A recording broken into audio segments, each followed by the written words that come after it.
causa bastante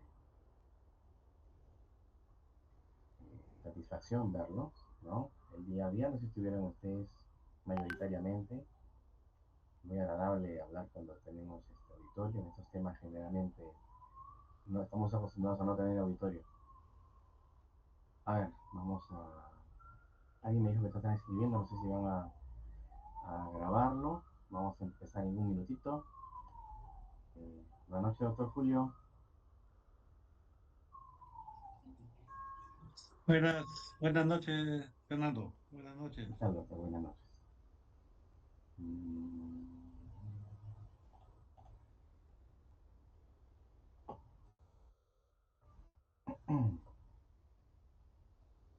Doctor, 8 y 5 está por comenzar, ¿está bien? Ahí creo que no llego a ver cuántos hay en la sala. 15, o sea, 14.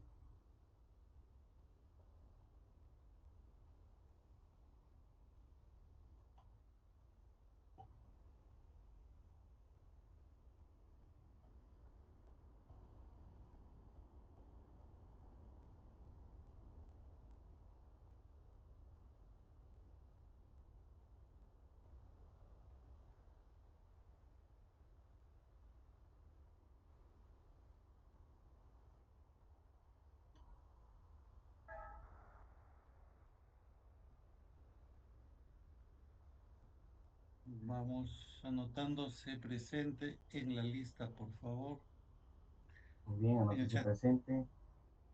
Doctor, voy a convertirle en colaborador por si acaso no pueda hacer yo ingresar a los estudiantes por favor, a la sala. ¿Podemos comenzar, doctor? ¿Usted qué opina? Se me dirá, esperamos hasta las 8 y 10.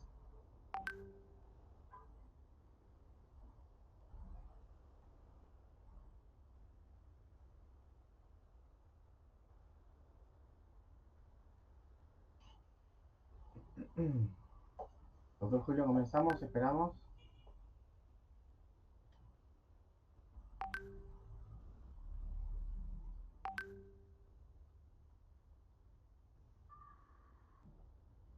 Bueno, en todo caso, jóvenes, vamos a comenzar. Voy a compartir mi pantalla.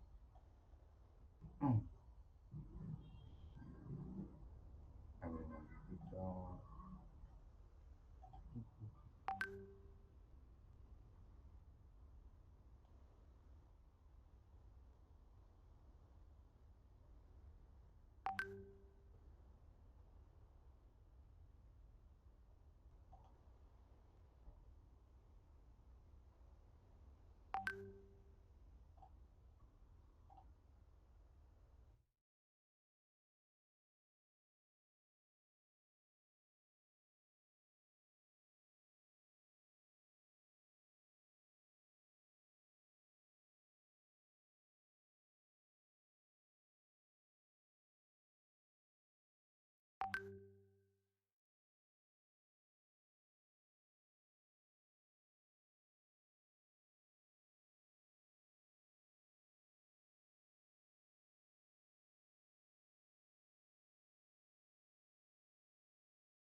Y jóvenes, ¿pueden ver mi pantalla, por favor? Alguien que me confirme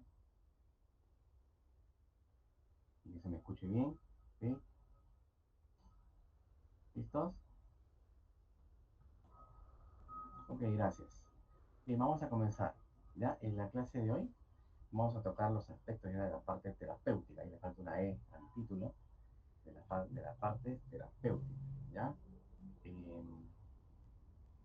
ya hemos tocado el tema de los, bueno, por cuestiones, ya hemos comentado esto, por cuestiones evidentemente de contexto que hemos estado pasando, y se han tenido que adaptar, ¿no? Adaptar los contenidos de la asignatura. Comenzamos también, tal vez hablando de algunas cuestiones ya propias de los trastornos temporomandibulares, pero ahora vamos a hablar de las alternativas terapéuticas cuando previamente ya hemos hablado del diagnóstico. ¿Ya? Si ustedes han estado el día viernes acompañándonos, se han dado cuenta de la importancia que tiene el diagnóstico. Han escuchado a la autora del instrumento de triaje, que el doctor Gerson habló en la clase pasada, a la misma autora de este instrumento que se usa en todo el mundo, en muchos países del mundo, la han escuchado, lamentablemente se cortó por cuestiones técnicas de transmisión, pero ella es la misma autora. No hay problema que estén transcribiendo. ¿Eh? Muy bien, entonces ahora vamos a hablar de algunos aspectos terapéuticos, ¿no? Cómo se aborda un paciente que está frente a nosotros y que tiene, ¿no? Y que tiene, eh, ya, digamos, habiendo pasado la fase de anamnesis con el paciente, la fase de entrevista, de conversación con el paciente, y habiendo inclusive ya hecho este, el análisis o el examen clínico, pues estamos frente a un paciente que tiene un trastorno temporomandibular y que probablemente, como ya saben ustedes, en un 80 o un poquito más por ciento de los casos, tenga también algún dolor en alguna otra parte del cuerpo. Ya sabemos que los criterios para considerar un dolor crónico pues tiene que ser de un reporte que supere los 30 días como mínimo, bajo el esquema del DCTMD, ¿no? En otras instancias, con otros instrumentos, se puede llegar a contar tal vez 3 meses, ¿no? Antes, hace muchos años, era 6 meses. Entonces, hoy no es así. Y nuestra función fundamental es tratar de que un dolor agudo no se torne crónico, ¿ya? De que un dolor agudo no se vuelva crónico, porque en el dolor crónico ya está interviniendo un factor psicosocial o un factor emocional en mayor cuantía o en mayor proporción. Entonces, lo que están viendo en este momento en la diapositiva, en la vista, es la secuencia, ¿no? Es la secuencia que en general van a encontrar en casi toda la literatura científica. Vamos a arrancar con, eh, con enfoques ultra conservadores, muy conservadores, que parten desde la educación y la autoobservación. Y eso tiene mucho que ver con el que el día viernes conversamos con los que estuvieron presentes en la charla del día viernes, con la presencia o no de hábitos orales, de la modificación, control, ¿no? De estos hábitos orales, que se tratan en primer lugar de que el paciente sea consciente de que está haciendo algunos movimientos con la mandíbula que no corresponden con la función normal del sistema estomatognático. Esto va de la mano con explicarle al paciente algunos conceptos, mostrarle a veces alguna información y aconsejarlo. En muchas escuelas, fuera de las oportunidades que he podido ver, ¿no? Se redactan, se imprimen folletos educativos para darle al paciente, folletos instructivos muy completos.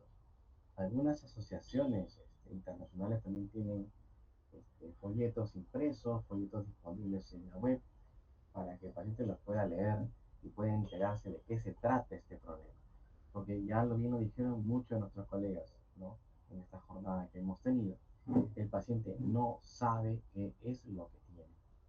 Se pasea de médico en médico, de colega o cirujano dentista a otro colega cirujano dentista, y está con la incertidumbre tremenda de no saber qué es lo que tiene.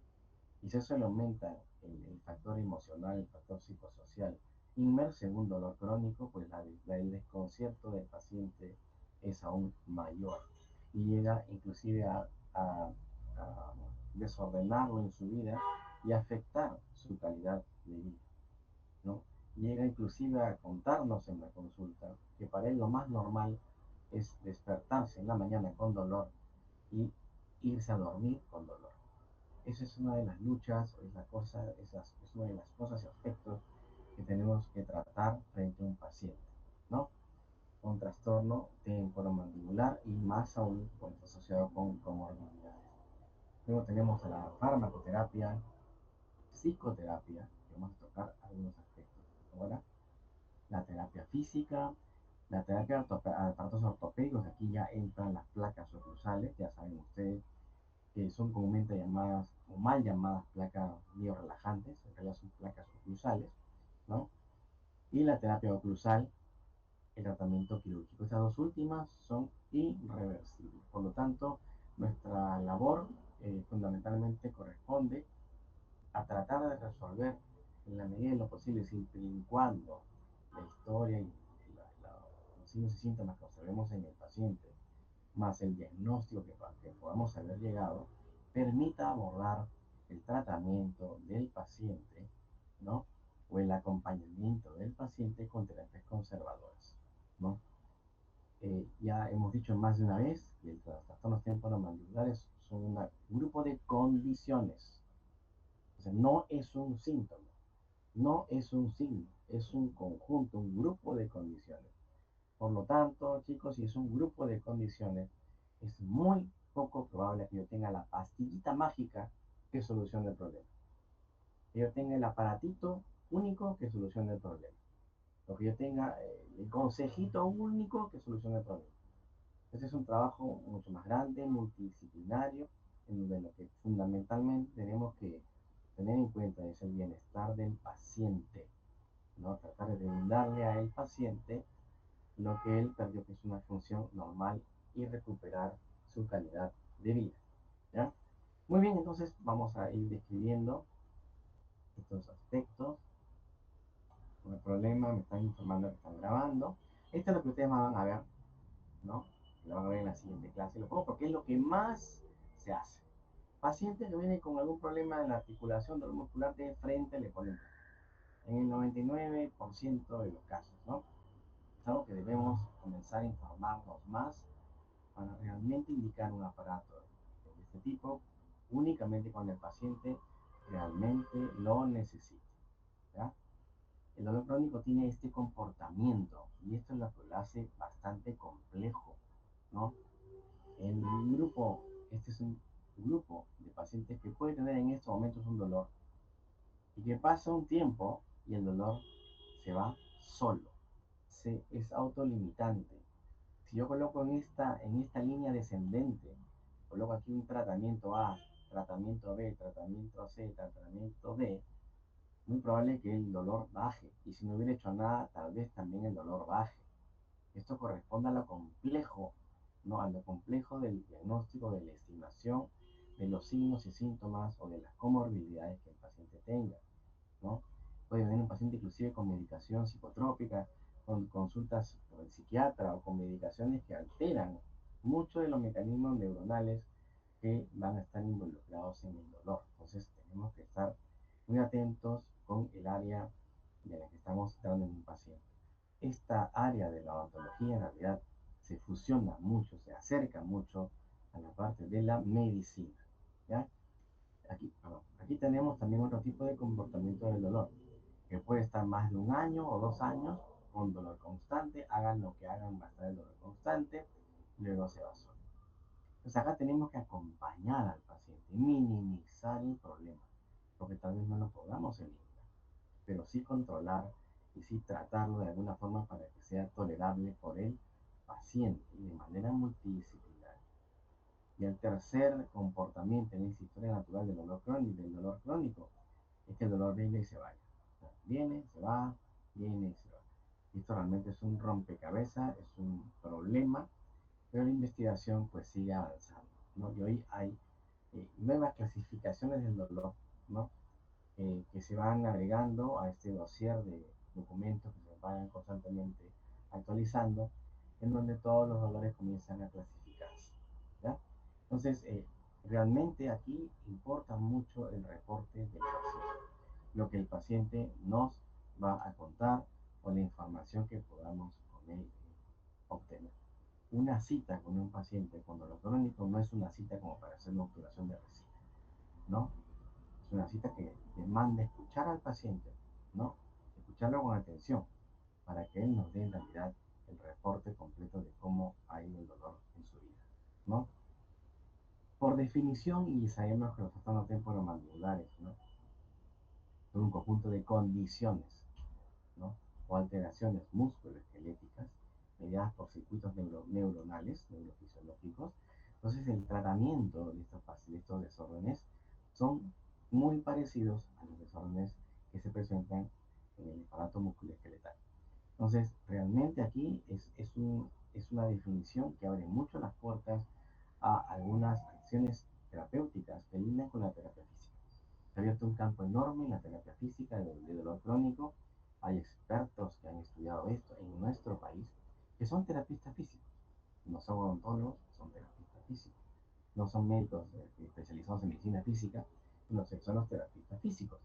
Entonces, hoy por hoy, trabajar en esta área de los trastornos temporomandibulares con un terapista físico de confianza o alguien acostado o en el centro que esté el terapista físico, realmente es muy importante, ¿no? Muchos de estos problemas se pueden controlar, repito, controlar con terapia física, ¿no?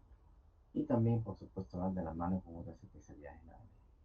Fundamentalmente, ¿a dónde apunta el manejo inicial de trastorno temporomandibular? Fundamentalmente, primariamente a disminuir el dolor, ¿no? Y recordar que el dolor no solamente es somático, no solamente es información neuronal, esa es la parte neurofisiológica del dolor, sino que también el dolor tiene un componente emocional. Por lo tanto, estos aspectos tienen que ser tratados con con esa dualidad, ¿no? El aspecto, el cambio de potencial que provoca un estímulo externo, ¿no? La información va a llegar al sistema nervioso central, eso es inevitable, eso es indubitable, eso siempre va a ocurrir. Pero la interpretación del dolor, ahí sí entra una serie de mecanismos en donde ya la parte emocional y la parte psicosocial realmente es fundamental en la respuesta del dolor del ser humano. Tenemos que disminuir la carga adversa, sea de factores de riesgo de cualquier índole, cualquier carga adversa en la que nosotros podamos llegar a concluir que una carga adversa es aquellas condiciones que el paciente venga y nos reporte, no las que yo les cuente porque tengo información de que existen, sino que en base a lo que el paciente me reporta, ¿no? Eh, por mostrarles solamente un par de ejemplos, hábitos orales, o a veces los pacientes que están o tocan instrumentos musicales, por ejemplo, ¿no? Entonces hay algunas actividades que demandan ciertas actividades posturales que también son cargas adversas, ¿no? Y no van a estallar hasta que algo emocional en el paciente le cambie el statu quo. Luego tenemos que restaurar la función, que el paciente comience a funcionar normalmente, que coma bien, que le gusta bien, que hable bien, que haga todo lo que el sistema estomatológico le permite de la manera más funcional y natural posible, para que pueda hacer sus actividades de la vida diaria sin tener dolor todos los días. Hay pacientes que no pueden comer una hamburguesa hace años, chicos, años, porque no abren bien la boca. Y simplemente porque no le han ido al problema que él tenía, ¿no? Ahora hay terapias, por supuesto, que son conservadoras, como ya hemos dicho, hasta las más radicales. Hay que agotar todas las posibilidades de las terapias conservadoras. Que iba de la mano la terapia física. Entonces hay que tratar de manejar, porque es muy difícil curar un trastorno temporal, ¿no? Aquí puedo discrepar tal vez con algunos colegas, pues esto es lo que está escrito, esto es lo que está en evidencia, esto es lo que se repite en todo el mundo. Nosotros manejamos los desórdenes físicos relacionados con los trastornos temporales, ¿ya? Lo manejamos, la literatura reporta a veces una, una reaparición de síntomas en un cierto número de años, pero eso va a depender mucho de las características psicosociales del paciente. Y tenemos que reducir todos los efectos o factores contribuyentes que nosotros estimemos en función a lo que el paciente me está reportando, no a lo que yo me estoy inventando, ¿no? No a lo que el paciente me está reportando, ¿ya? Para no andar sin dirección en un enfoque terapéutico que el paciente le tiene. Por lo tanto, el manejo de trastornos temporomandibulares es igual que el manejo de los desórdenes musculoesqueletales. Han habido varios instrumentos, perdón, varios intentos de investigación para poder manejarlo, para poder acompañarlo con el paciente a través de los años. Grandes investigadores, grandes representantes de esta área especializada en odontología han contribuido a publicar un sinnúmero de guías clínicas, de recomendaciones para poder manejar los trastornos temporomandibulares. Y al final de la clase les voy a mostrar uno publicado el año pasado, ¿no? Entonces, hay casos como comenzamos al comienzo con estos gráficos de cómo es el dolor crónico, que estos signos y síntomas pueden ser transitorios, pueden ser autolimitantes. ¿Esto por qué? Porque puede haber un alto componente emocional, ¿no? Entonces, hay que tener a veces un poco de tino, un poco también de la experiencia, ¿no? Para determinar que un paciente que tenga las condiciones de salud, ¿no? Totalmente mantenidas y que algo esté pasando, pues necesariamente tiene que haber un componente emocional de por medio. No todo lo somático es lo culpable en la aparición de trastorno temporomandibular. Hay que tener eso muy en cuenta. ¿Ah? Y se deben evitar tratamientos irreversibles por sobre todas las cosas. O sea, tratar de recurrir a un tratamiento irreversible cuando realmente no sea necesario, ¿no? Con terapias conservadoras, muchos pacientes logran la resolución de sus problemas. Estos son trabajos bastante antiguos, ¿no?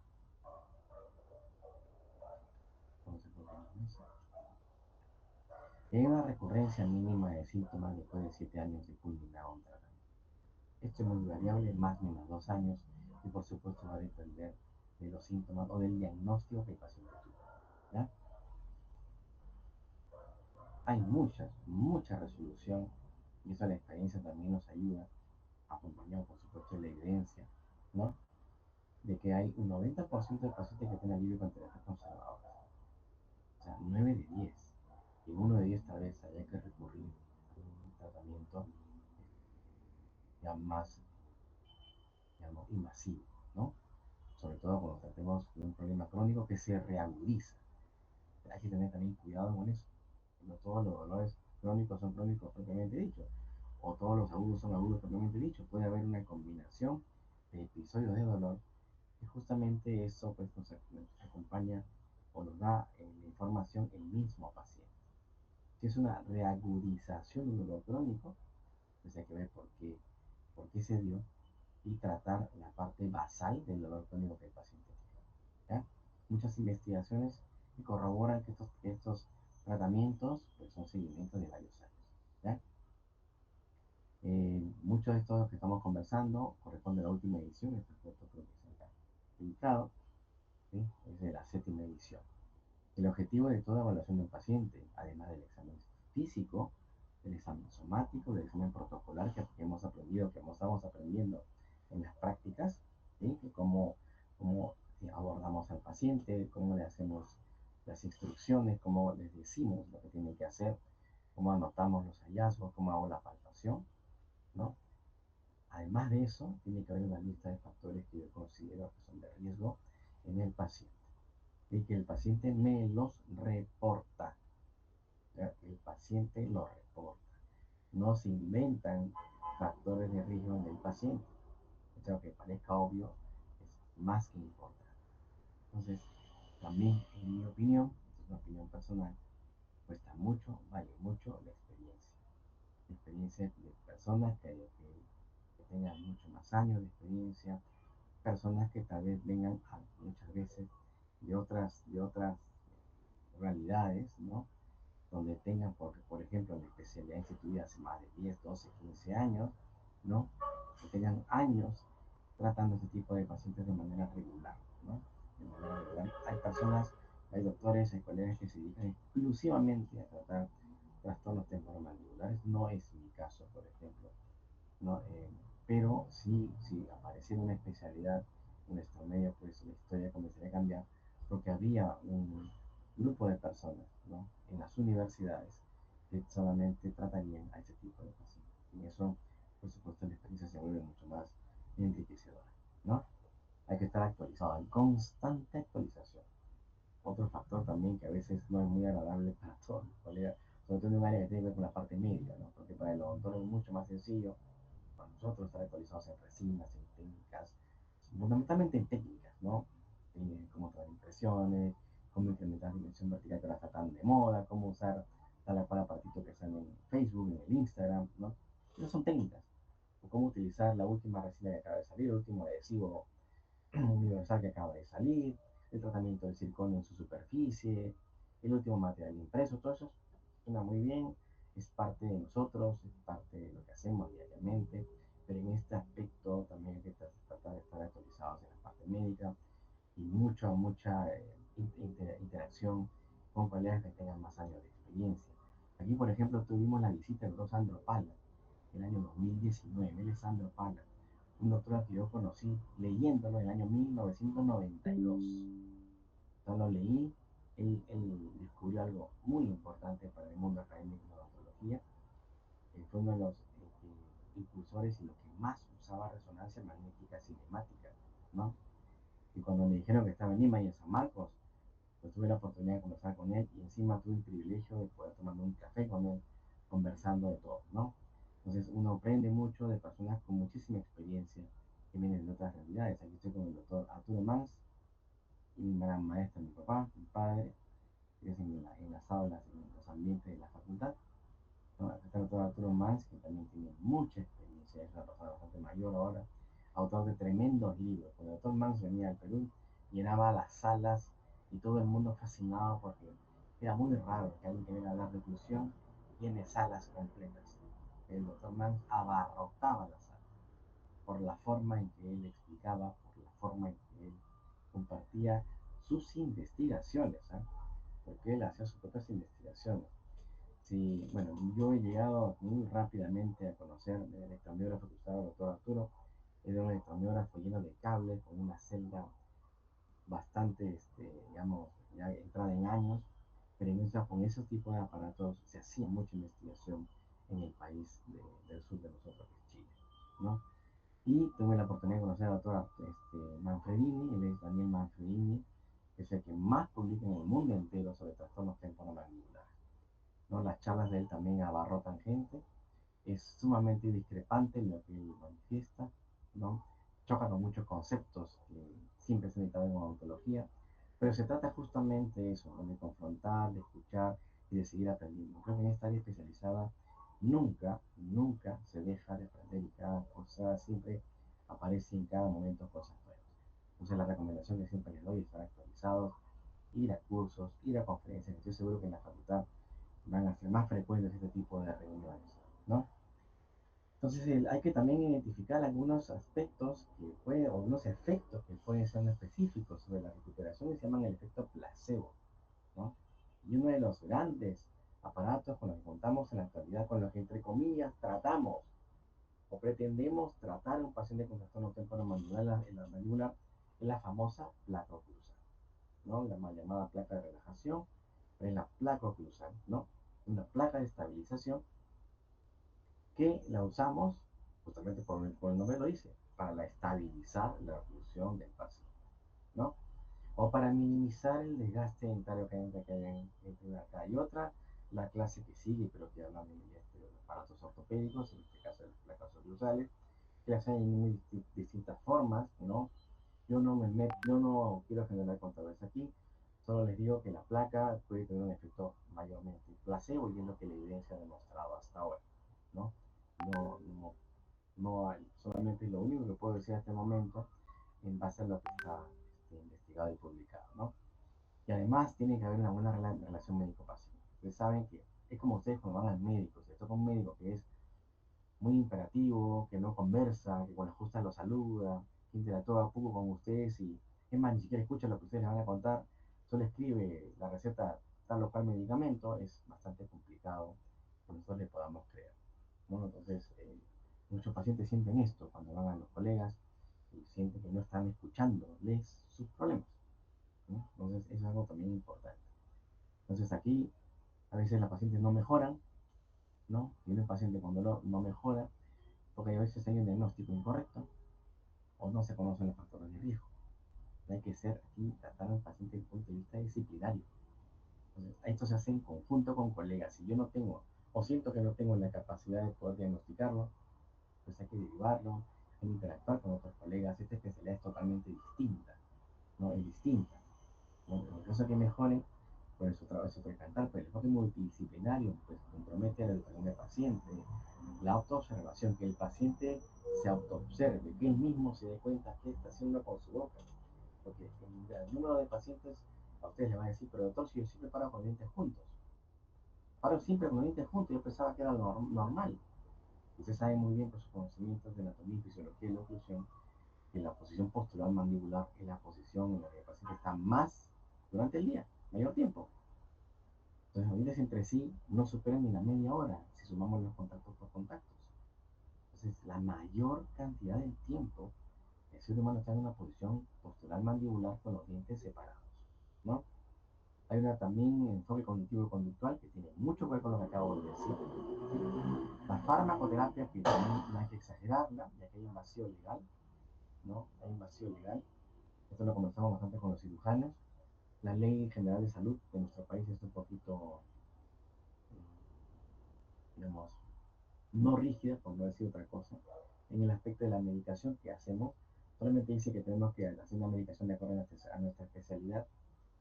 No nos prohíbe, pero tampoco como que no podemos medicar pues un antidepresivo los odontólogos. Entonces los cirujanos van a decir, pero ¿por qué no? No, si baja lo puedo tratar como un analgésico central. Esas son discusiones también que espero pronto se podamos manejar si es que aparece una especialidad en nuestro país, ¿no? La terapia física sí, la terapia física sí, porque tiene mucha evidencia, tiene mucha investigación, ¿no? Yo le voy a mostrar una investigación bastante rápida, el tiempo se pasa volando, ¿no? Entonces sí está soportada por la evidencia, ¿no? Y la terapia física, pues hay personas que han estudiado 5 años en la universidad para hacer terapia física, y han hecho especializaciones todavía en otros países para hacer terapia física. En Chile hay una especialidad que se llama sistema estomatognático, ¿no? Y el problema es que a veces el terapista físico cuando entra a estudiar el sistema estomatognático comienza un poco a no entender muy bien los conceptos del sistema estomatognático porque él no ha estudiado 5 años el sistema estomatognático. Lo que él ha estudiado es el tratar, el hacer terapia física en el sistema estomatognático, ¿no? Entonces es distinto. Porque entonces el cirujano dentista puede hacer terapia física, sí, a ciertas maniobras puede hacerlo, pero si hubiera la especialidad otra vez, aparece el tema de la especialidad, pues tendría un poquito más de preparación para esto, ¿no? Y las tres últimas, como ya les comenté a ustedes, son los aparatos ortopédicos, de los cuales ya se va a hablar en la siguiente clase, y la terapia oclusal y tratamiento quirúrgico que ya es más invasivo, ¿no? Es muy difícil para un solo clínico estimar y tratar los múltiples factores involucrados en un dolor crónico complejo. Esto que estén bien hidalgos, muy honestos, muy modestos también, ¿no? No tiene nada de malo, no es un problema, al contrario. Creo que la virtud mayor es saber reconocer nuestras limitaciones, que todos las tenemos, y poder compartir con otros colegas, ¿no? Sus pareceres sobre alguna actividad o algún enfoque terapéutico que nos pueda ayudar, porque por sobre todas las cosas está el bienestar del paciente, ¿no? Entonces es muy difícil con un dolor crónico. El dolor crónico nosotros no nos hemos formado para el dolor crónico, en realidad nos hemos formado para un dolor de tipo agudo, pero el dolor crónico sí tenemos que estar informados de qué se trata. Es una obligación ética estar informados de ello. Entonces la autoobservación es ¿no? Permite el compromiso del paciente en su propio bienestar, ¿no? Explicarle que él es el actor principal en la puesta en escena de su tratamiento. Usted no le dice a alguien hacer ejercicio, como usted cuando van al gimnasio, hacen una rutina de ejercicio, lo tienen que hacer. Si quieren resultados, tienen que hacer la rutina de ejercicios, ¿no? Es igual acá, ¿no? Entonces hay ciertas actividades que al paciente se le va a recomendar, ¿sí? Y que tiene que modificar la función por un tiempo, ¿no? Esto, por ejemplo, que está aquí abajo, ¿no? Es importante, son relacionados con los hábitos, evitar bocetos amplios, ¿sí? Eso está escrito en los libros. Hay libros de terapia física exclusivamente para el trastorno temporomandibular donde recomiendan a los pacientes inclusive bostezar así como estoy haciendo yo en el video, bostezar así y reírse carcajadas así poniendo el brazo, la mano acá, ¿no? Eso está en los libros. Y les digo libros es porque es hace más de 20 años, ¿no? Si van a estar cantando y cantando le provocan dolores musculares, pues tendrán que dejar de cantar un tiempo, ¿no? Hasta que puedan recuperar la función normal. Igual los instrumentos musicales también, ¿no? Y eso también hay investigación publicada, ¿no? Un programa de fisioterapia en casa no es invasivo, bajo costo, administrado por el propio paciente, ¿no? Y puede ser manejado tranquilamente por un odontólogo general que tenga información en esta área. Por eso es que de un tiempo a esta parte muchas casas de estudio, no todas, pero muchas casas de estudio, no siguen el ejemplo de nuestra facultad, que tener un curso de fisiopatología o de trastornos temporomandibulares en el pregrado, ¿ya? En el pregrado donde lo que más tratamos de perseguir es que ustedes lleguen a un diagnóstico, fundamentalmente un diagnóstico. Entonces la autoobservación incluye ejercicios, educación, pueden autoadministrarse terapia, que es lo que recomiendan también cuando ustedes van al gimnasio, acompañar un enfoque de dieta, de nutrición, identificar hábitos orales, disminuirlos, cambiarlos, eliminarlos, de ser posible, a veces es muy difícil, ¿no? Como una paciente de 50 y tantos años que se chupaba el dedo, ¿no? Muy difícil cambiar el hábito, ¿no? Entonces, y el paciente puede recurrir a este tipo de terapia física cuando sea necesario. Entonces, él mismo se vuelve protagonista de su propia escena del control de un problema, de un trastorno temporomandibular, ¿no? Esta herramienta, jóvenes, esta herramienta está en los aplicativos de los celulares, una herramienta patentada en Italia por el doctor, nuestro aquí, el doctor principal, es Alessandro Bracci, ¿no? Él es el autor y dueño de este aplicativo, lo usa mucho en Italia. Les confieso que estoy tentado, estoy más que tentado, yo estoy haciendo indagaciones para ver cómo hacemos uno propio en nuestro país y más en nuestra universidad y mucho más en nuestra facultad todavía, ¿no? Para ver si lo aplicamos como primero a nuestros estudiantes, donde este aplicativo ustedes lo pueden programar para que vibre o les pase la voz cada media hora, cada 20 minutos, cada el tiempo que ustedes lo programen, cada hora, durante 7 días, y ustedes tienen que decirle cuando vibre, ¿qué están haciendo con la boca? ¿Está relajada? ¿Está moviendo la mandíbula? ¿Están con los dientes en contacto? ¿Están apretando los dientes? ¿Están rechinando los dientes?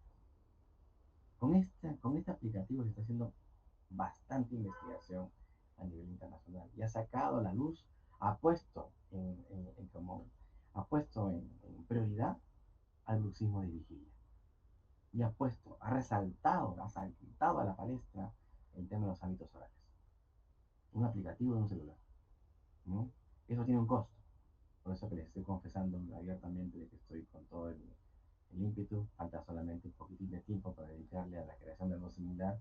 Made in Perú. Ojalá pueda concretar, ¿no? Entonces, es un trabajo también bioconductual, ¿no? En que se cambian los estilos de vida, se usan aparatos, se usan consejos, se usa seguimiento, ¿no? Tipológico en el paciente para modificar los estilos de vida. ¿Es complejo? Sí, es complejo. ¿No? Es complejo, ¿sí? Por eso que esta especialidad se apareciera, otra vez el tema de la especialidad, comenzaríamos a tomar una presencia en los servicios de salud, en los hospitales, donde tenía una fuente distinta de trabajo para el cirujano, ¿no? Controlar hábitos, estilos de vida, hacer consciente lo inconsciente y aquí practicar ejercicios de relajación progresiva. Esta relajación progresiva, que suena aquí como que fuese algo bastante, no, yo que voy a hacer eso, no que voy a hacer aquello. La universidad que más promueve esto es la universidad donde trabajaba el doctor Okeson desde hace más de 30 años.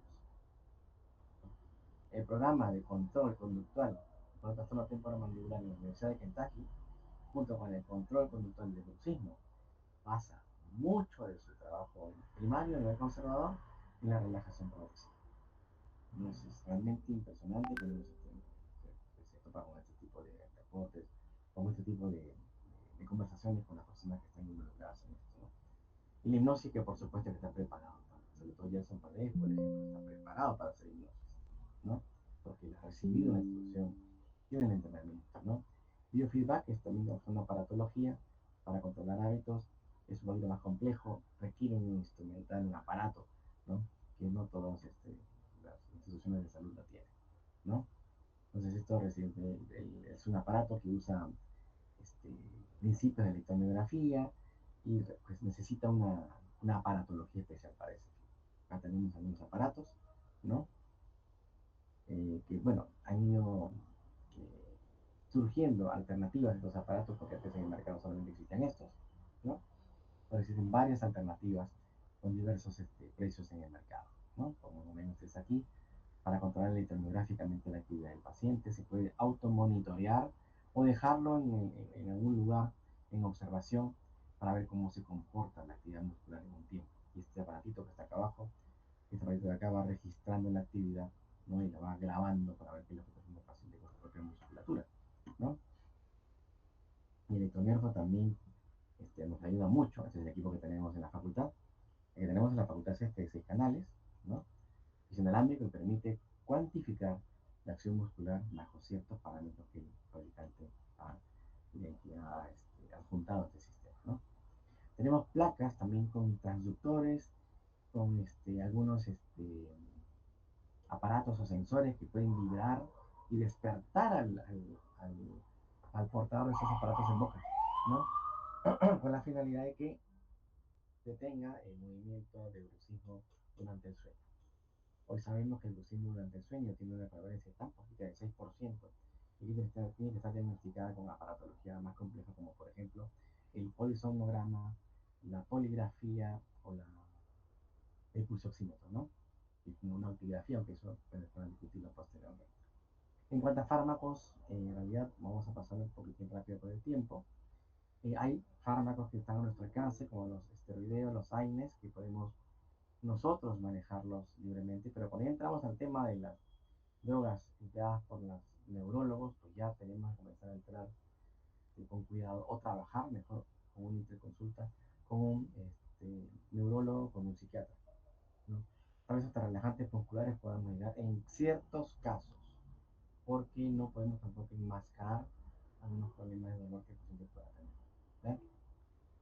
Analgésicos se usan en casos de dolor leve moderado, esteroideos, pues tienen sus complicaciones, ustedes han llevado farmacología también, y seguramente ya están al tanto de algunos efectos primarios y efectos secundarios no deseables en este tipo de drogas. Los corticosteroides hay que tener mucho cuidado, ¿no? Se tienen que prescribir bajo ciertas condiciones, no se prescribe tampoco tan alegremente con tanto tiempo, ¿no? El ácido hialurónico que hemos visto en la charla de la doctora Verónica Anturriaga, de la Universidad de Temuco, al sur de Chile, están haciendo mucha investigación con la artrocentesis y la infiltración con ácido hialurónico, ¿no? Y con plasma rico en plaquetas y células madre en el líquido sinovial de la articulación, ¿no?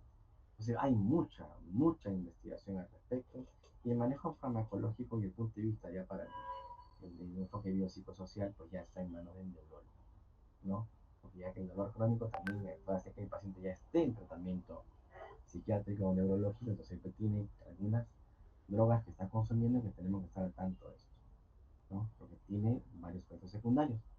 Entonces también a veces hay que estar manejándolo con el colega médico que está tratando, ¿no? Relajantes musculares existe una limitada evidencia de su eficiencia, más fundamentalmente útil en el tema agudo, ¿no? Pero fundamentalmente una vez que pasa la fase aguda, pues hay que tratar la fase crónica desde un punto de vista más conservador, ¿no? Hay que tratar la causa y no el efecto. Bien, estos problemas de medicaciones para el sueño tienen que ser necesariamente derivados al especialista, ¿no? Al menos hasta ahora, eh, es, algunos colegas estamos interactuando con el sueño, colegas muy renombrados, que yo mis respetos con ellos, con lo tratan, siendo odontólogos, tratan muy profesionalmente y muy naturadamente el sueño, tanto así que hay odontólogos muy populares, hay odontólogos que han llegado a ser miembros directivos de la Asociación Médica del Sueño en nuestro país. Es un orgullo para nosotros y también, por supuesto, para los amáquinos, ¿no? Y estos medicamentos, mayormente empleados en el dolor neuropático, que son los dolores que vienen generalmente relacionados con un traumatismo previo, puede ser generalmente reportado con un tratamiento de endodoncia, ¿no? Que ha habido un traumatismo a nivel, por supuesto, también es un paciente que tiene, por supuesto, un lecho especial para esto, ¿no? No pasa con el 99% de pacientes. Pero inclusive la molar o esa pieza afectada la llegan a extraer y el dolor sigue ahí, como si la pieza dental siguiera en ese lugar. Entonces es un tema de transmisión o de conducción nerviosa. Y el tratamiento pues ya está en manos del neurólogo en conjunto con nosotros. Y la clave para vencer este dolor es la detección temprana. Es la detección temprana. ¿Ya? Lamentablemente, y no sé por qué razón, a veces uno encuentra tratamientos dentales y la verdad, permítanme aquí expresarme y a veces mi sorpresa con algunos tratamientos que me encuentro, ¿no? Que no corresponden con lo que nosotros hemos sido formados, ¿no? Hay que tratar de siempre hacer las cosas bien, o lo mejor posible, como buenos estudiantes de nuestra querida alma mater, y dejar siempre en alto la calidad de nuestros tratamientos, ¿no? Que no tener la experiencia de enfrentarnos a cosas que tenemos que rehacer, y muchas veces los problemas que el paciente tiene son porque ya están, digamos, tolerando tratamientos previos deficientes, ¿no? Por eso es importante, chicos, el consentimiento informado, ¿ya? Hay mucha farmacología también en investigación, sobre todo en este tipo de dolores crónicos que tiene que irse resolviendo poco a poco. La terapia física sí, en realidad alivia mucho el dolor musculoesqueletal, restaura la función. ¿Quién no ha hecho deporte y se ha lesionado? ¿No? aumenta la propiocepción, mejora la propiocepción, favorece el fortalecimiento muscular, los orienta a hacer estiramientos, ¿no? A cuidar el tejido ligamentoso o tendinoso de nuestro cuerpo, simplemente tomando acciones para lo cual nosotros tenemos que prepararnos. Y eso es con terapia física. Y para eso hay una persona que ha estudiado 5 años en la universidad para ser terapista física, ¿no? Entonces, hay terapias manuales que son expertos en eso también y el odontólogo los puede usar, si no se ha formado para ese fin, ¿no? Hay que tener también la postura, el aspecto importante, la postura, ¿no? A pesar de que no hay muchos artículos que demuestren causa-efecto, ¿no? La postura sí es fundamental, ¿no? Porque entre el equilibrio postural y el equilibrio cervical, ¿no? Y cuando hay una alteración a nivel cervical, pues va a haber una alteración a nivel dorsal y a nivel lumbar. El ser humano es una sola unidad, la cabeza no está separada del cuerpo, ¿no? Tiene que haber definitivamente una acción. El problema es que por cuestiones éticas no se puede estudiar, pues no se puede dejar a un paciente que tiene mala postura y dejarlo en el tiempo a ver qué pasa. Eso ya está en contra de los principios de bioética en la actualidad, ¿no? Entonces, simple y llanamente, por calidad de la muestra, por un diagnóstico no uniforme, pueden pasar por alto estas cosas, pero realmente la postura es importante, es muy importante, ¿no? Ese es un tema que soportan sustentos de la terapia física en el tratamiento de los trastornos temporomandibulares. Miren la relación entre la cabeza, la postura cervical, que es importante, ¿no? Pero también damos cuenta que nos falta más investigación y sobre todo controlar mejor todos los factores asociados que pueden estar involucrados en esta relación, trastornos temporomandibulares y postura. Ejercicios básicos, fundamentales. Sobre todo los que hacen deporte y cuando ya llegan a cierta edad, hay que hacer ejercicios de estiramiento. Personalmente yo que hago mi deporte 2 veces por semana, antes de hacer deporte, estiramiento y después de hacer deporte, estiramiento, porque si no vienen las lesiones, ¿no? Miren esta investigación tan interesante, chicos, para que lo digo bien, encabezada por Linfors, ¿ya? Y aquí, ¿qué hacen ellos? Juntan un grupo de expertos para que opinen con una metodología que se llama Delphi, es decir, muchas opiniones, y van construyendo un consenso, ¿ya? Un consenso. Pero aquí, ¿quiénes participan en este trabajo de consenso? O sea, ¿quiénes participan? Miren, 14 expertos internacionales, con al menos 10 años de experiencia en tratamiento de trastornos temporomandibulares, la enseñanza e investigación, y con artículos publicados en revistas, ¿sí? O sea, acá son 14 por 10, 140 años de experiencia. 140 años de experiencia, lo repito 2 veces. Me vienen los nombres. Aquí está un brasileño que necesita San Marcos continuamente, ¿no? Sergio Guimaraes, los nombres que hay acá, Ambra Michelotti, que también ha estado en el Perú, ¿no? Entonces son varios nombres y podría haber, por supuesto, muchos más, pero tienen que entrar aquí en esta suerte de investigación para dar su opinión con respecto a terapia. Miren los ejercicios que hay que hacer. Estos están en varios libros. Ejercicio para abrir la boca, para hacer movimientos con cierta restricción, ¿no? Para, digamos, orientar al paciente, abriendo la boca con resistencia, cerrando la boca con resistencia, fortaleciendo la musculatura. ¿Qué es lo que hacemos cuando nos lesionamos los tendones, la muñeca, la rodilla, los brazos, las piernas, etcétera? O sea, todo esto existe. Y aquí estamos viendo en esta figura 140 años de consenso, ¿no? Entonces, no es para no tomarlo en cuenta. Otra cosa es si hay una personal me quiero volver la venda en los ojos y no utilizar estos conceptos, ¿no? Hay varias cosas, ¿no? Que se pueden utilizar, inclusive, obviamente esto es fundamental en una mialgia, por supuesto, ¿no?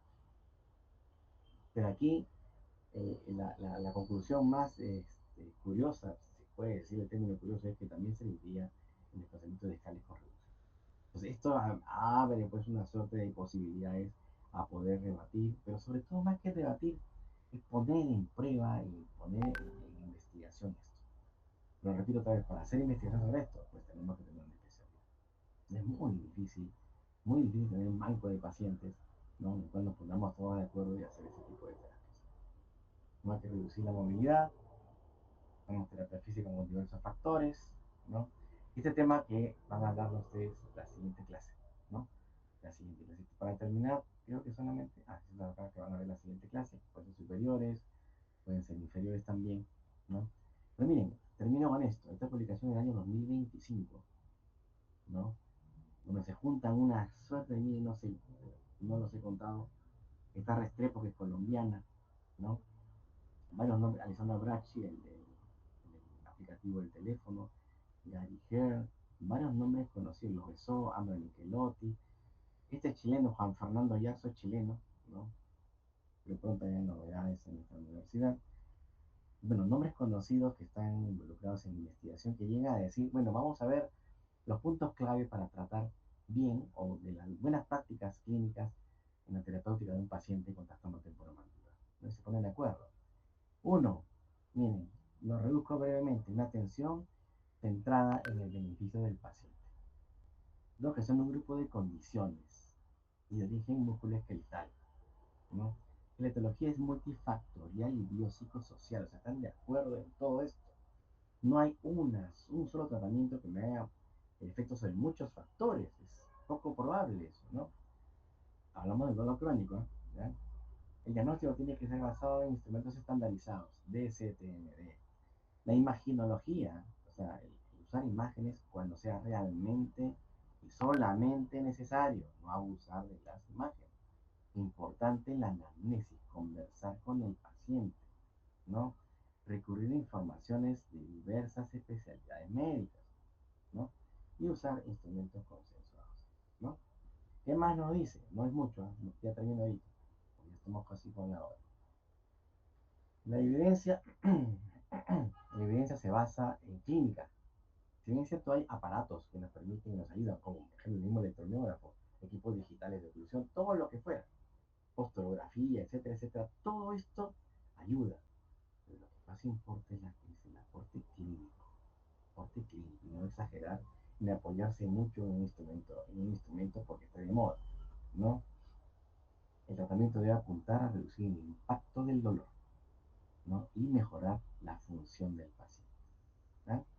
Y esto es sumamente importante, orientado fundamentalmente y de primera mano, de primera intención, al autocuidado del paciente y a enfoques conservadores. Conservadores, ¿no? Y en segundo lugar, recién recurrir a aparatos oclusales, por ejemplo, las placas oclusales, por ejemplo, ¿no? ¿Okay? En muy pocos casos, ¿no? Tal vez uno de 10 o uno de 20 en realidad, llega a necesitar un tratamiento quirúrgico, ¿no? Entonces esto amerita una suerte de tomar conciencia de la información que tenemos en el mundo actual en este momento, de lo que la investigación nos dice a nosotros, ¿no? Y que lo que importa mucho es el bienestar del paciente. Muy jóvenes, espero haber terminado esta parte ya viene para lo que viene la fase siguiente, ya. Hay tratamientos rehabilitadores que son consecuencia de cuando el paciente está resuelto, ya puedo tratar la oclusión, ¿no? Y esto fundamentalmente que tiene que ver con el enfoque multifactorial de la parte B.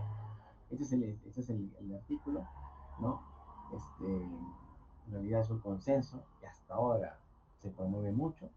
Ya salió un texto inclusive en Estados Unidos promoviendo y difundiendo esto a nivel del Ministerio, lo que sea ya el Ministerio de Salud, ¿no? El Instituto Nacional de Salud, para que esto sea considerado como de momento, como una guía clínica, ¿no? Una guía de recomendaciones para el tratamiento de los trastornos temporales.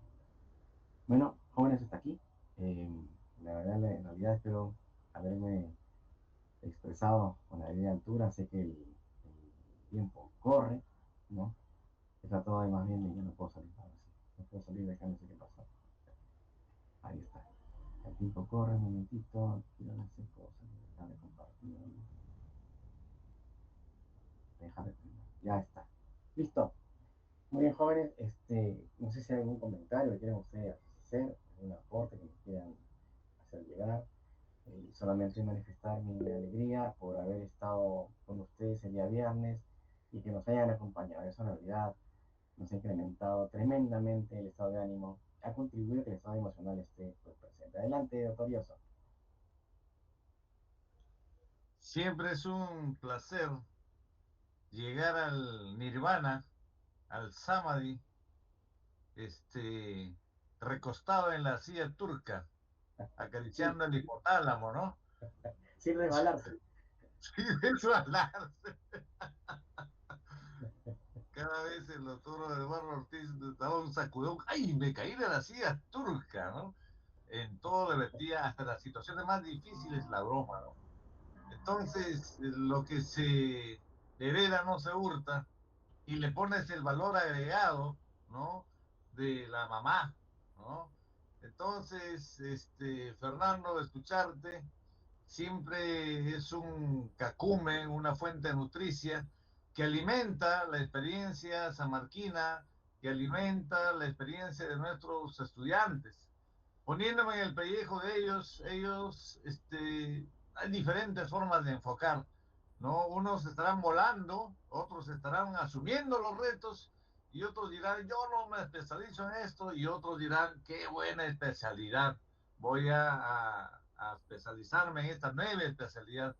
Así que qué bueno escuchar este abordaje integral. De hecho, son pinceladas, Fernando. Creo que hace tiempo esta entidad ya está cobrando vuelo propio, ¿no? Y se está desprendiendo de nosotros, porque hay que enfocarlo desde el punto de vista médico, desde el punto de vista psicológico, como lo han mencionado, desde el punto de vista de otras áreas, ¿no? Inclusive del consejero espiritual, la amistad y la calidad humana. Una palabra bien dicha, escuchar un poquito más, ya es parte de la solución. Así que hay que seguir avanzando, sigámonos reuniéndonos, y una vez más felicito, ¿no? El hecho de ser promotor de la nueva especialidad, a mucha honra, estamos contentos, estaremos coordinando con la gente que está trabajando la parte legal a nivel del Congreso. El día de la clausura de la jornada ha habido gente que ha venido. Así que esto es una efervescencia. Pedimos que los estudiantes, y esto es una situación quijotesca, se vayan sumando también, porque nosotros, igual que el doctor Ochoa, el doctor Fernando, lo hemos adquirido, este hábito, este reto en las aulas. Así que un abrazo, Fernando. Muchas gracias, Gerson. Muchísimas gracias. Gabriel Fernando, adelante.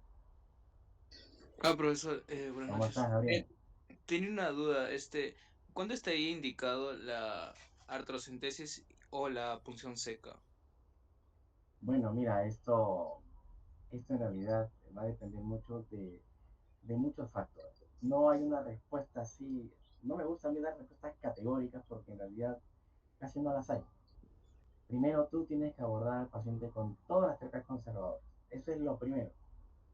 Cuando las terapias conservadoras no comienzan a darte resultados y tu sospecha de diagnóstico comienza a apuntar a algo que está ocurriendo de mayor complejidad dentro de la articulación o dentro de la estructura misma muscular, ¿no? Te vas dando cuenta de que necesitas algo más. Si hay de repente algún punto doloroso en un grupo muscular, pues tendrás que recurrir a otras instancias, ¿no? Pero siempre del camino conservador al camino más radical, ¿no? Si tú tienes algún punto doloroso denso, pues podrás recurrir de repente a una punción seca. Pero siempre y cuando primero hayas agotado esa posibilidad. Y siempre mirando al paciente, ¿eh? Porque no todos somos iguales. No todos vamos a responder igual a un mismo tratamiento. Hay pacientes que te van a agradecer y te van a levantar un monumento cuando le has puesto posición seca y te van a decir, doctor, al día siguiente pasó muy bien. Pero otros te van a decir, doctor, estoy peor. Pues ahí el hierro no es el tratamiento, el hierro es el enfoque terapéutico. Y en cuanto a la ortocentesis, es netamente un tema en donde ya está el problema dentro de la articulación, donde hay algo más, ¿no?, que ha complicado al paciente, y esto va por supuesto acompañado también, y ahí sí algo acompañado de un apoyo en imágenes. ¿Y Gabriel? Pues no hay una respuesta así categórica, aquí, no, sino es una cuestión que uno va siguiendo al paciente, ¿no? Siguiendo al paciente, abordando el punto de vista terapéutico, ¿ya? Pero en caso haya una sinovitis, por ejemplo. Bueno, tiene que ser diagnosticada de que haya realmente algo dentro de la articulación. Si esto, lo que tú dices es correcto, sí, claro, pero tiene que ser diagnosticado, o sea, evaluado clínicamente, y que haya una imagen que realmente lo, lo acredite o lo amerite, ¿no? Eso sí. O También, sea que, profesor, sí, perdón, había sí, mencionado sí. de que a la palpación justo o sea, si tú palpas cerca por el ATM, la zona del ATM, si tú palpas y hay dolor, no, podría ser una posible capsulitis. ¿Eso podría ser cierto o puede ser Es que otro? tampoco hay una respuesta para eso también hay instrumentos, digamos, hay valoraciones diagnósticas, ¿no? Tal vez en la práctica todavía no habremos llegado, o el grupo sí. Hay maniobras clínicas que te permiten a ti acercarte a ese posible diagnóstico. Y en el caso que tú consideres que hay un posible diagnóstico intraarticular, ahí sí tendría que haber una contrastación con imágenes que corrobore la parte clínica, ¿no? Hay maniobras clínicas, el DCTMD tiene una de ellas, ¿sí? Y también va mucho de la mano con el reporte. O sea, no, tú puedes estar palpando la articulación y puede ser un dolor referido también. Entonces, eso requiere entrenamiento para poder diferenciar. Muchos dolores también son el resultado de dolores en otras zonas del cuerpo. Tienes que tener mucho cuidado con eso también, ¿ya? Y si hay un trasfondo emocional, peor aún, porque el dolor que el paciente tiene es una sumatoria de dolores. Es tanta la información sensorial que hay, eso se sobrecarga todo y comienza a referirse ya porque ya no le queda más espacio que referirse por todos los caminos neuronales que tiene. Por eso que hay dolores tan variopintos, ¿no? Hay dolores referidos que se van a un lado que no tiene sentido a veces. Pero los hay, ¿no? Los hay. Pero igual, insisto en lo mismo, ¿no? El entrenamiento clínico diagnóstico es fundamental, ¿no? Es fundamental y el reporte del paciente es fundamental. O sea, en trastornos temporomandibular poner el dedo y decir que esto es como para refrendar, ¿no? Por lo que generalmente, como les decía, ¿no? Hay mucha investigación al respecto, pero se ha llegado a establecer que 1 de 10 o 2 de 10 viene solo.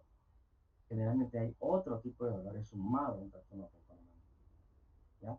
Entonces, otra vez, como decía el doctor Gerson, ¿no? Es un tema médico, es un tema donde el odontólogo comienza a volver a ver al paciente desde el punto de vista integral. No solamente decirle, me duele aquí, pero qué, por qué, cuándo, cómo, desde cuándo, cómo se modifica, qué lo modifica, qué lo ocasionó, qué lo perpetúa, qué lo agrava, qué lo alivia, etcétera, etcétera, ¿no? O sea, no hay una respuesta categórica, David. No hay, no hay para ese efecto. ¿Okay? Pero sí, cuando está completamente diagnosticado, allí sí, si es que hay una infusión, o sea, un derrame o algo, por ejemplo, ahí sí tendría que haber una acción clínica inmediata, ¿no? ¿Okay? Sí, profesor. Y profesor, también cuando, en caso de que haya dolor, por ejemplo, como, o sea, se podría hacer tanto, por ejemplo, una terapia física también y a la vez una terapia del sueño a la par, o cuándo tendríamos Ah, que ya claro, mira, independientemente de cuáles sean las terapias, porque la terapia del sueño es un término tan genérico que involucra demasiadas aristas, Gabriel, ¿no? Pero digamos que la terapia del sueño más conservadora se llama higiene de sueño, ¿no? La higiene de sueño es controlar los hábitos de sueño, por ejemplo, ¿no? Y tú puedes recurrir a terapia física junto con ello, claro, o sea, definitivamente la investigación ha demostrado que mientras tú uses terapias conservadoras asociadas, es decir, más de una, dos, tres, es mucho mejor, ¿no? Es mucho mejor a usar solamente una, ¿no? Entonces, por lo tanto, si tu criterio clínico te induce a que hay problemas de ese tipo, está bien. Si tú sospechas que hay problemas de sueño, ojo, hay que también trabajar y abordar el tema del sueño. Si el paciente tú consideras que él te reporta, o la pareja con la que comparte habitación, te reporta que hay problemas en el sueño, que se está despertando, que se despierta ahogándose, o que le falta la respiración, y que esto es continuo, pues eso ya tiene que ser inmediato, es una señal de alerta para derivarlo inmediatamente al especialista, ¿no? O hacerle un estudio del sueño. Pero si tú no sospechas eso, hay lo que se llama la higiene del sueño. ¿Qué es la higiene del sueño? Por ejemplo, no comer a tan altas horas de la noche, al menos a partir de las 10, comer, mejor dicho, ya no debemos comer nada y menos azúcar, nada azucarado. A los niños, por ejemplo, la luz, que duerma con la habitación oscura. A la cama se va a dormir, no se va a la cama a ver tele, ni a ver el mundial, ni a ver la repetición del mundial, ¿no? Cuando juega Perú, ¿no? Me sueño. Ahí si decimos juega Perú, sí tenemos problemas de sueño, ¿no? Pero de todas maneras, hay que tratar de hacer hábitos desde ahora. Y cuando estamos jóvenes, a veces decimos, no, no, sí, me quedo hasta las 4 de la mañana y me levanto a las 6. Y más bien cuando haces eso es que no has retenido nada, estás en contra de tu capacidad cognitiva, pero como eres joven, todo el mundo anda pues pensando que eso va bien. Cuando pasan los años te das cuenta de que hay cosas que se pueden ir mejorando. Entonces, más bien que el enfoque del sueño no solamente es tratar sueños, sino viene por también partes conservadoras. Y el especialista del sueño te va a decir, también viene por la parte conservadora. Pero si tiene, por ejemplo, un sobrepeso, un índice de masa corporal elevado, hay indicadores de riesgo. Entonces, todo eso va de la mano, igual que en el trastorno temporomandibular, hay factores de riesgo que tienes que tomar en cuenta antes de tomar una decisión clínica, terapéutica, basada en una apreciación. Tiene que ser una apreciación con sustento, ¿no? Disculpa que no sea categórico, Gabriel, pero lamentablemente así es. Esta especialidad de ser humano es muy complejo.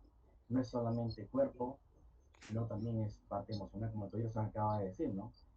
Y eso te puede hablar de las frecuencias de 432, por eso pone su música, para hacer pacificarnos en el laboratorio. La música, creo que le llamo. Gracias. Ya, profesor, muchas gracias. ¿De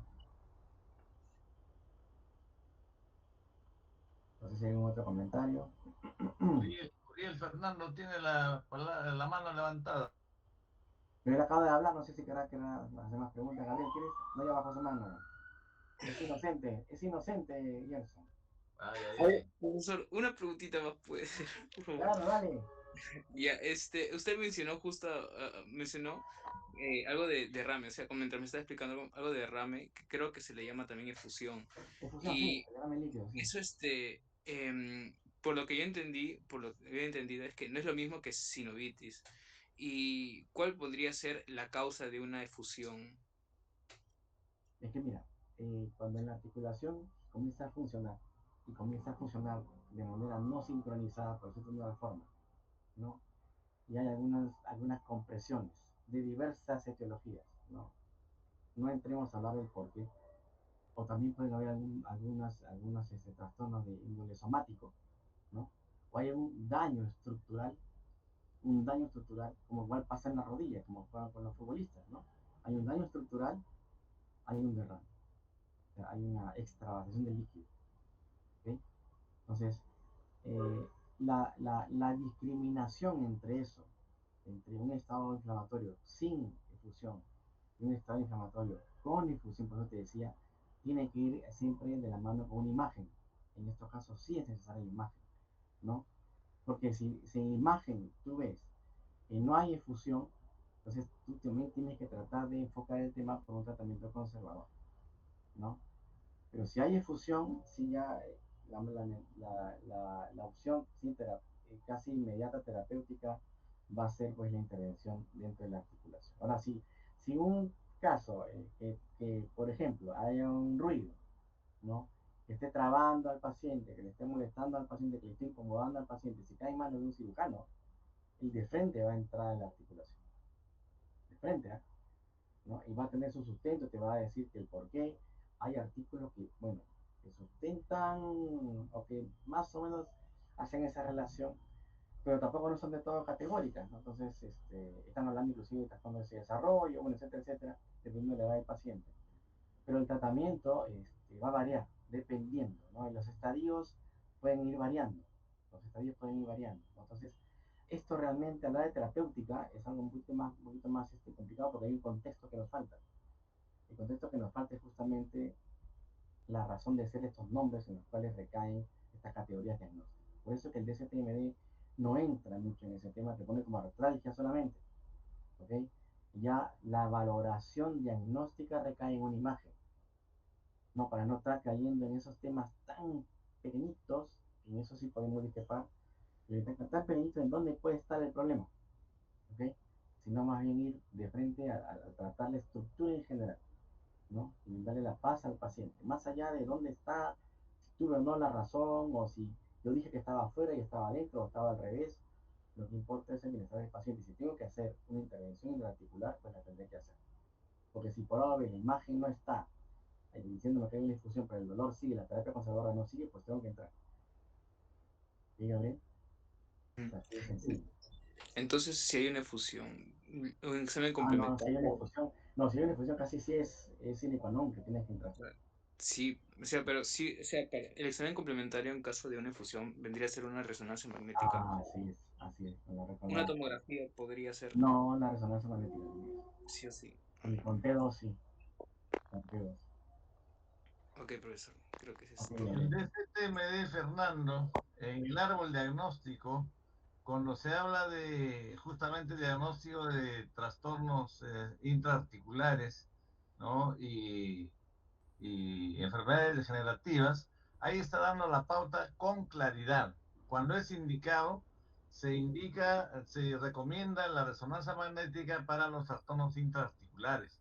En cambio, cuando hay enfermedades degenerativas, llámese la osteoartritis u osteoartrosis, básicamente la tomografía, ¿no? Entonces el protocolo está establecido y salvo la particularidad del paciente, podría ser diferenciar los procedimientos, pero más o menos hay cierta pauta, ¿no? Y Claro, hablando de fusión, ¿no? Muy bien lo ha abordado Gabriel. El término de fusión es básicamente la extravasación de fluido, ¿no? Entonces se infiere que hay un trastorno inflamatorio, ¿no? Entonces, aquí T2, T2 de resonancia magnética, ya más o menos lo dijo en la jornada el profesor Enrique López Ravelo, ¿no? Hay que saber interpretar las imágenes de la resonancia magnética. Entonces, esto es un camino muy amplio, pero vale el diagnóstico que tiene que ser multidisciplinario. así es. No, y siempre hay que tener cuidado, ¿no? Que a pesar, o sea, el DCTMD es claro, ¿no? Es, las imágenes son tomadas cuando sean realmente necesarias, ¿no? Realmente necesarias. No tomarlas al 100% de los minutos que tengamos, ¿no? Sino cuando son realmente necesarias. No hay que exagerar, no hay que exagerar tampoco con las imágenes, pero sí hay que tomarlas cuando sean realmente necesarias, ¿no? Hay que recordar siempre que el objetivo primario es resolver el problema del dolor, más allá de lo que pueda uno estar pensando, ¿no? Es el problema, primero solucionar el problema del dolor del paciente, que es fundamental, ¿no? Muchas gracias, Gabriel, por tus preguntas. No en vano se ha estado el sábado y todo el día en la facultad. Soy testigo presencial de eso. Sí. En sí tengo muchas más preguntas, pero creo que ya en persona podríamos hablar. Con todo gusto, no hay problema. Y ese es justamente uno de los primeros peldaños que se tienen en esta área. Bueno, no sé si hay una otra inquietud, si no, podemos estar listos en el laboratorio para las preguntas correspondientes. Sí, ¿Doctor profesor, Ochoa? muchas gracias. No hay nada.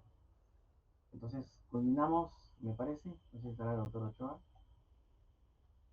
Tiene problemas con su micrófono.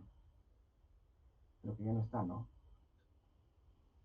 No, me parece que ya no está. Bueno, Gerson, gracias por tu intervención. Y gracias a todos Igualmente, ustedes, chicos, por estar aquí en esta noche de fútbol. ¿Ya?